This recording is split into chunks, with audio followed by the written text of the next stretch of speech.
Olá pessoal do sétimo ano, tio então chegando, beleza? Dando continuidade então aos nossos estudos sobre a questão da população brasileira. Já discutimos em outras aulas alguns assuntos acerca de taxa de natalidade, taxa de fecundidade, crescimento vegetativo natural, tudo isso já foi discutido. Agora a gente vai falar sobre a formação do povo brasileiro, muito importante que vocês fiquem ligados, saibam direitinho como é que vai ser tratado esse assunto. Bem, nessa primeira etapa, nós iremos então projetar o nosso livro didático aqui na tela e fazer as inserções ao decorrer das páginas, beleza? Então vão abrir o módulo de vocês para continuar os nossos estudos. Um abraço forte, vamos lá!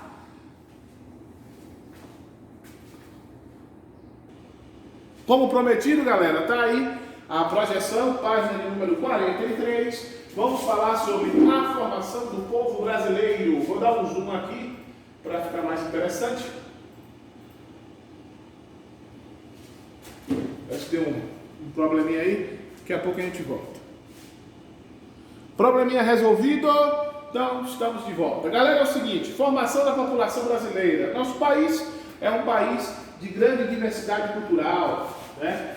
É um país que tem então a presença de negros, de índios, de portugueses, alemães.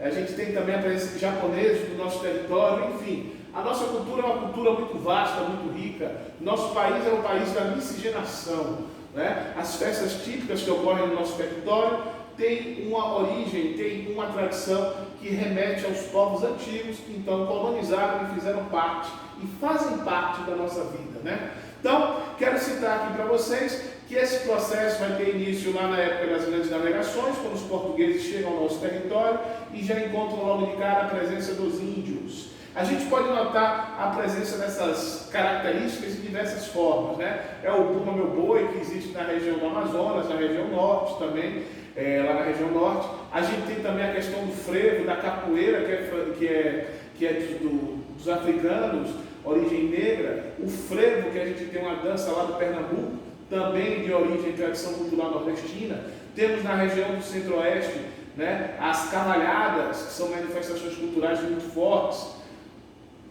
históricas do povo português, que tem uma relação também com o povo muçulmano. Temos o carnaval, que é uma festa trazida para o território brasileiro pelos europeus, em específico os portugueses. A gente tem as escolas de samba no sul do país, o carnaval de rua baiano, o carnaval de rua pernambucano. No sul nós temos uma variedade folclórica muito grande, né, sendo expressa aí por causa das colonizações, o Oktoberfest, a presença de alemão, de italianos. Enfim, o nosso país é um país de uma riqueza cultural muito forte. E tudo isso está relacionado a fatores como migração, emigração que ocorreram no nosso território. A chegada desses europeus, a chegada desses africanos, a mistura com a cultura indígena, tudo isso, tudo nesse pacote mostra então a grande diversidade cultural. Só lembrando para vocês, emigrar é sair e imigrar é entrar, certo? Então quem entra são os imigrantes, chegados, e quem emigra é quem sai do território. Tudo isso trouxe para a gente a miscigenação. Vamos conhecer aqui por etapa os povos que ajudaram nesse processo, certo? Nós tivemos o primeiro grupo de pessoas a chegar no território brasileiro, são os portugueses e os açorianos. Açorianos porque é a ilha dos Açores, né? Região ali presente no Atlântico. Então, vieram de lá para cá, no ano de 1500, e trouxe aí o primeiro passo para o processo da miscigenação. É o arquipélago dos Açores que pertence ao Portugal, fica na região do Oceano Atlântico, mais o leste, né? A região mais oriental aí do Atlântico. Bem, então nós temos aí esse primeiro contato. Essa galera chegou na região do Nordeste, teve lá um contato muito forte, depois se espalhou e trouxe aí as grandes diferenças, miscigenação cultural. Número de estrangeiros em nosso país, né? Isso em 1831 a maio de 42. Então eu tinha a maior quantidade de portugueses, franceses, espanhóis, ingleses, alemães, suíços, genoveses, italianos, prussianos, sardenhos, outros imigrantes, no total aí de 23 mil imigrantes. Você pode achar que é pouco? Não, é muito. Para a população da época, era uma população interessante de imigrantes em nosso território. Os italianos, eles também vão chegar no território brasileiro, né? Eles vão vir aí em dois dois períodos. Em 1870 vão ser bastante incentivados pelo governo e depois eles vão vir com maior intensidade mais à frente aí nas décadas seguintes. Por quê? Porque a Lei Áurea vai ser assinada em 1888 e aí a gente não tem a mão de obra para trabalhar no café, uma vez que, teoricamente, só na teoria, os escravos então foram libertos. Eles estavam livres, né? E os portugueses, os donos dos cafezais, os cafeicultores, a elite brasileira não queria empregar esses negros que eram escravos. Então o que eles fizeram? Eles fizeram uma campanha internacional para a vinda de europeus para a nossa região. E é aí que chegaram grande quantidade de italianos que viviam lá na região Europa da Itália, uma região então que não era muito interessante de se viver, uma vez que estavam passando por grandes problemas econômicos. Tem falas de italianos que diziam que lá não se comia carne, aqui no Brasil a qualidade de vida era melhor. Lembro a vocês que nessa época a Europa não era um lugar de atração populacional, a galera não queria estar naquele território, porque era um território que estava passando por grandes dificuldades econômicas, sociais e políticas. Então, muitos italianos vão vir para o território brasileiro justamente para trabalhar nessas lavouras de café. Eles vão se instalar ali na região do sul do nosso território e sudeste, São Paulo, e uma parte irá migrar para o sul do nosso país.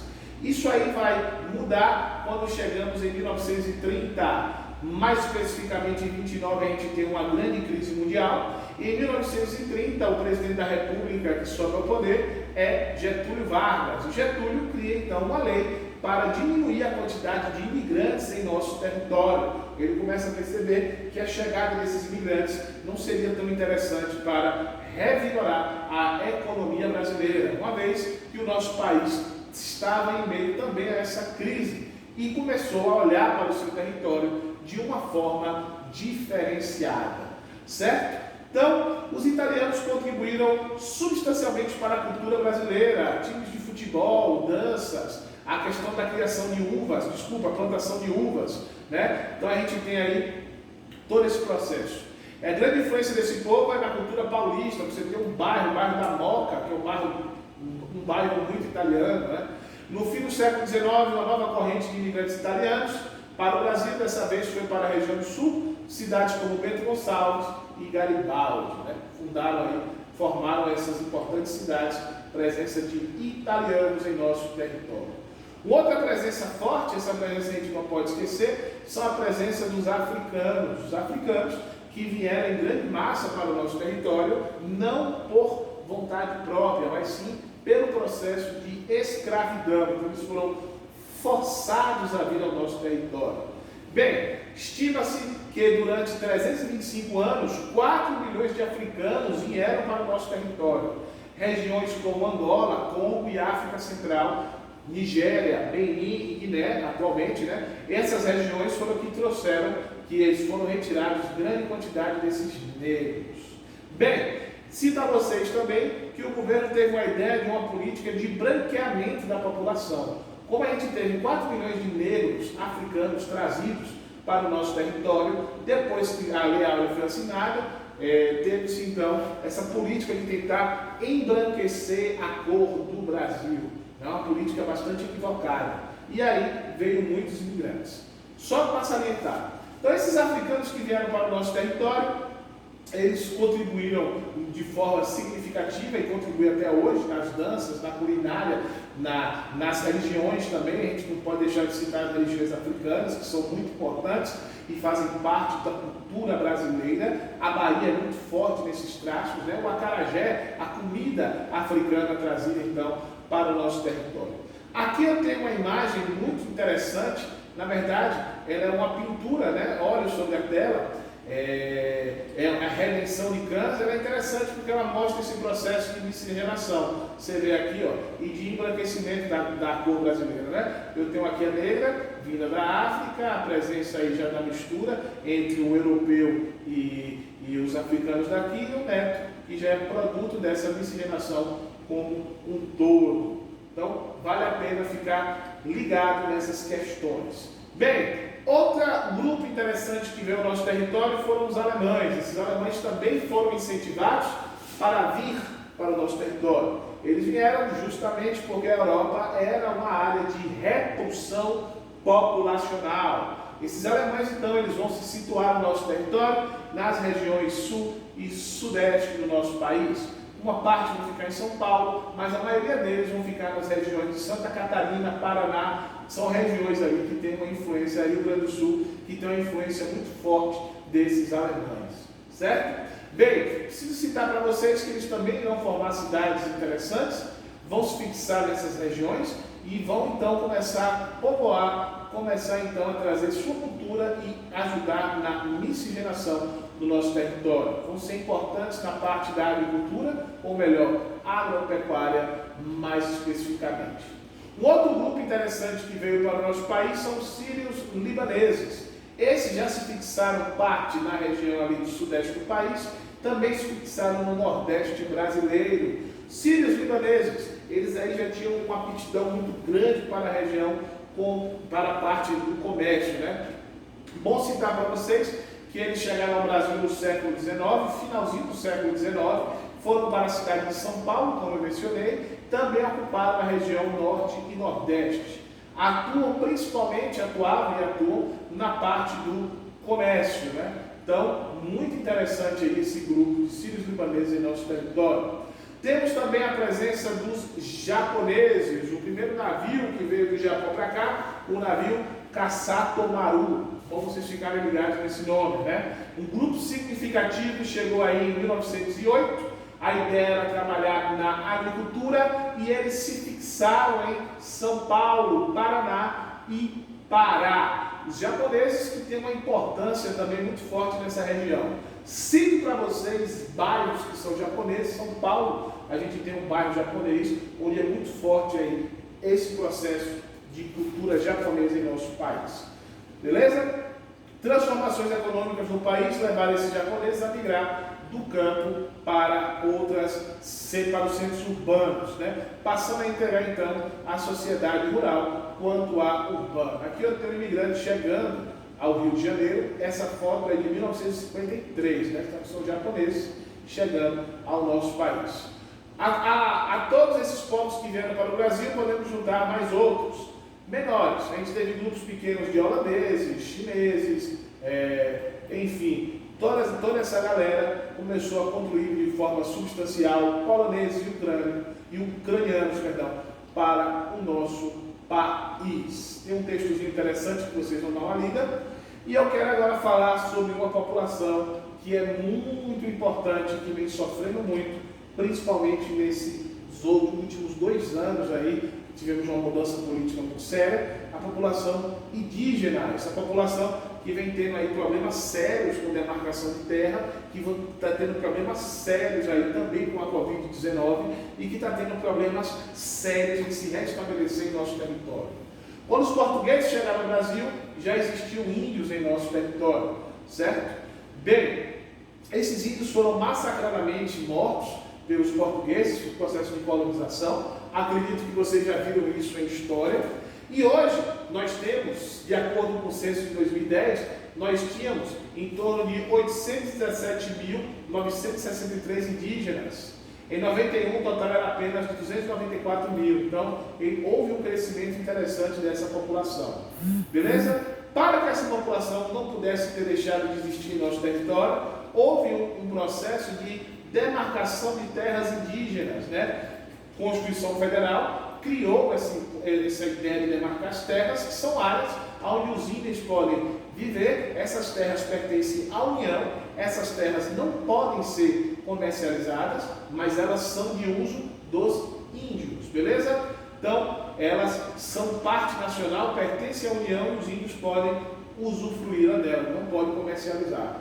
No Brasil, a proteção de promoção dos direitos indígenas cabe à FUNAI, né, a Fundação do Índio, órgão do governo federal submetido ao Ministério da Justiça. Regularização definitiva das terras indígenas passa por uma série de etapas. Não é só pegar uma área e falar essa área é indígena, não. Tem todo um processo legal, todo um processo jurídico para que isso possa ocorrer.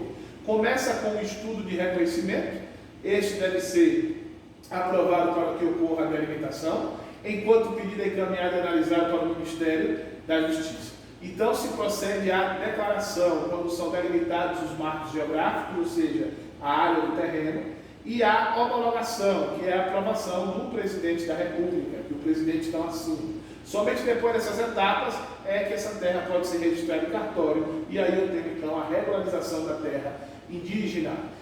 Deixar bem claro isso aqui, ó, é dever do governo, por meio da FUNAI, assegurar a demarcação, evitando conflitos com outras comunidades. Como assim outras comunidades? Você tem aí a galera que já vive de forma nativa, por exemplo, as comunidades que retiram o látex, o açaí. Para que não ocorra conflitos aí com essas comunidades, é necessário então que o governo intervenha de forma muito interessante, evitando os conflitos. Também temos um grande problema com agricultores, com grileiros, né? Que aí é um problema muito sério, requer a atuação da polícia e uma organização mais efetiva. Conflitos de terra no nosso país já matou e mata muita gente em nosso território. Beleza?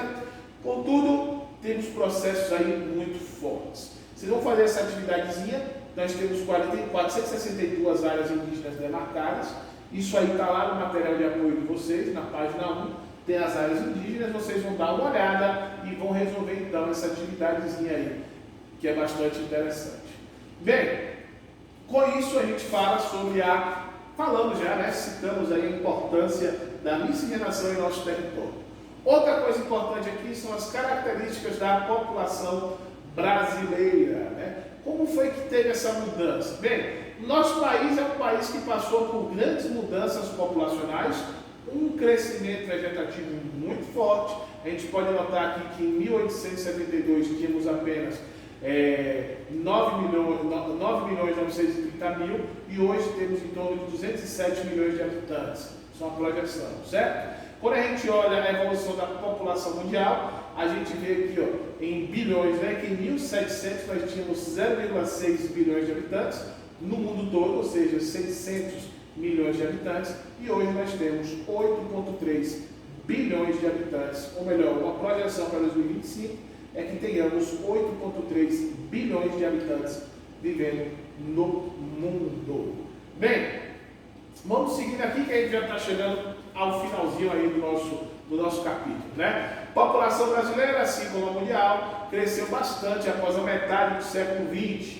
Há algumas explicações para isso, principalmente está vinculada ao fato de que durante grande parte desse período as taxas de natalidade, né, permaneceram elevadas, que é a quantidade de nascimentos, enquanto a de mortalidade, que é a quantidade de óbitos, caiu. Com a mudança no perfil social da população e também a migração para os centros urbanos com melhores condições de saúde, a taxa de mortalidade caiu e a gente teve então um grande crescimento populacional. É bom citar isso, né? Nós temos aí várias teorias demográficas. Uma dessas teorias é a teoria da transição demográfica. Na verdade, aqui você não precisa saber de fato disso, só vou mostrar para vocês que existe essa teoria, que ela se divide em fases. Como assim fases? Então? Antigamente a população não tinha acesso à saúde, à educação, a métodos contraceptivos.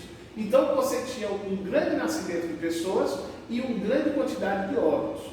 À medida que a tecnologia foi avançando, a gente teve então uma redução no número de óbitos, uma melhoria na qualidade de vida, porém a população demorou um pouco para diminuir a quantidade de filhos. Por isso que a gente divide aí essa ideia da fase, ou seja, da transição demográfica em 4 fases.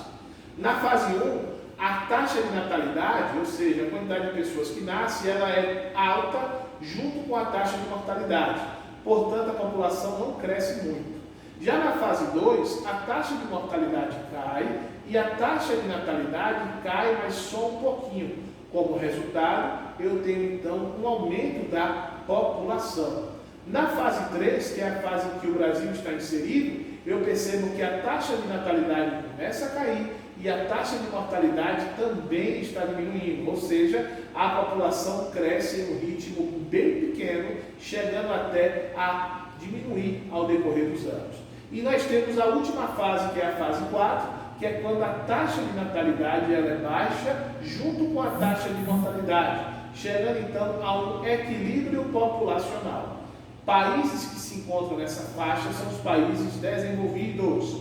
Países desses aqui, eu posso citar alguns países emergentes, como é o caso da Índia, do Brasil, são países emergentes que estão passando pela transição, ou seja, a gente está aí mais um pouco avançado na metade da transição demográfica. E aqui são países menos desenvolvidos, que está começando agora as melhores condições de vida.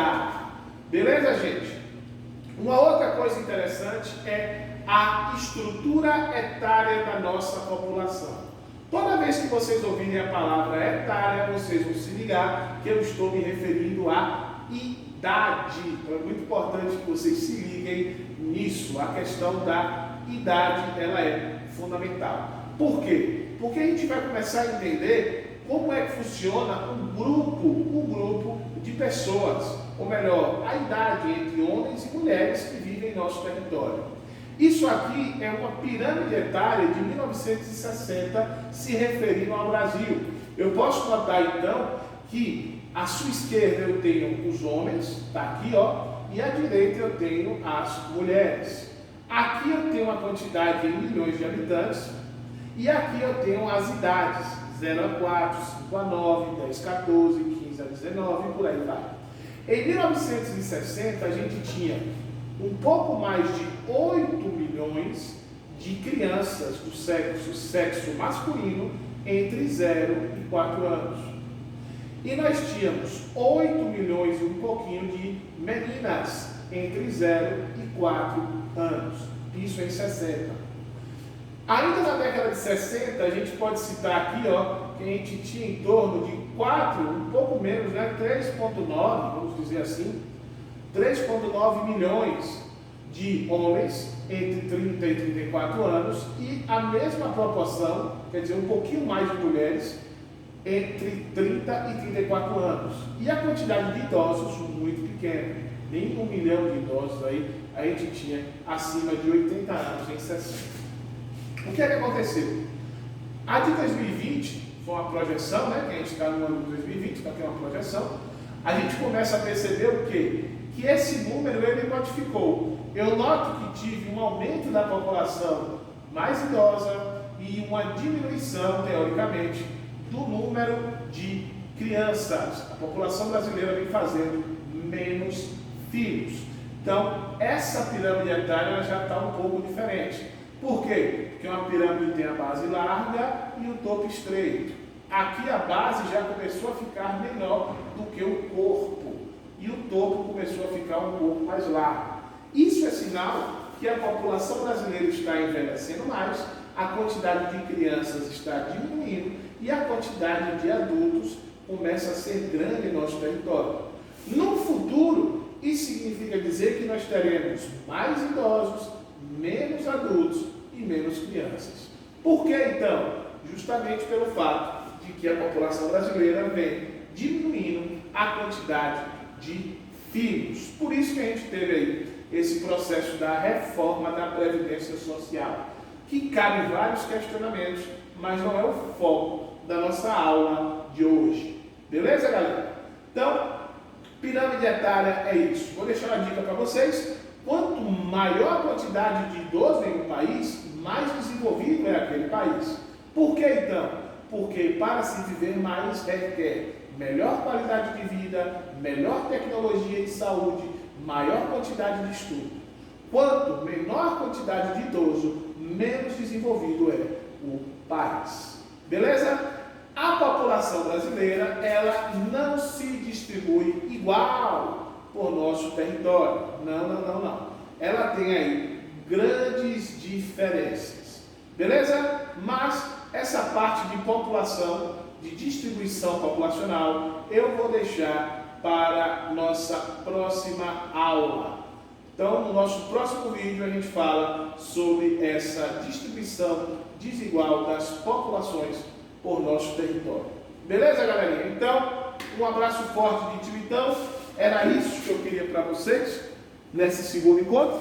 No nosso encontro anterior, nós falamos sobre as taxas e agora sobre a formação do povo brasileiro. Um abraço forte e até a próxima, pessoal. Valeu!